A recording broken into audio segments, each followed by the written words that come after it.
ভাই অনেকের ট্যাঙ্কিতে সকালে আসে বিকেলে পানি আসে না, এটার জন্য মানে কি লাগাবো, কি ইউজ করব?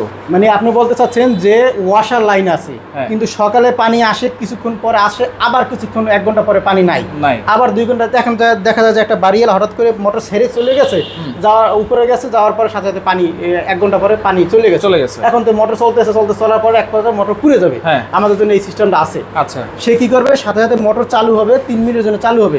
চালু হওয়ার পরে 3 মিনিট মধ্যে যদি পানি পায়, সে মোটর চলতেই থাকবে অটোমেটিকভাবে। আবার যখন 3 মিনিট পরে দেখা যায় যে ট্যাঙ্কি ফুলে গেছে, সে বন্ধ হয়ে যাবে।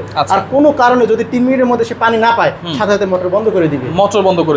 তার মানে পানির অপচয় কম হবে, আবার বিদ্যুতের অপচয় কম হবে এবং মোটর পুড়ে যাওয়ার হাত থেকে রক্ষা করবে। মোটরটাও রক্ষা করবে। আচ্ছা, এই জিনিসটার দাম কত ভাই? এটার দাম হলো 12,500 টাকা। ফুল 2 বছর রিপ্লেসমেন্ট গ্যারান্টি। 2 বছর রিপ্লেসমেন্ট গ্যারান্টি থাকবে। সাথে কি থাকবে ভাই? সাথে হলো এটার সাথে কেবল থাকবে এবং সেন্সর থাকবে, এবং যতটুকু কেবল দরকার হয় আমরা ও কেবল আপনাকে দিয়ে দেবো। সারা বাংলাদেশ কিভাবে সার্ভিস দিচ্ছেন? সারা বাংলাদেশে আপনারা কুরিয়ারের মাধ্যমে নিতে পারেন, অথবা আমরা ঢাকার ভিতর হলে আমরা সেট আপ করে দিচ্ছি, সেটা ফ্রি। আর সারা বাংলাদেশে কুরিয়ারের মাধ্যমে অথবা যে কোনো টেকনিশিয়ানের মাধ্যমে সেটা করে নিতে পারবেন।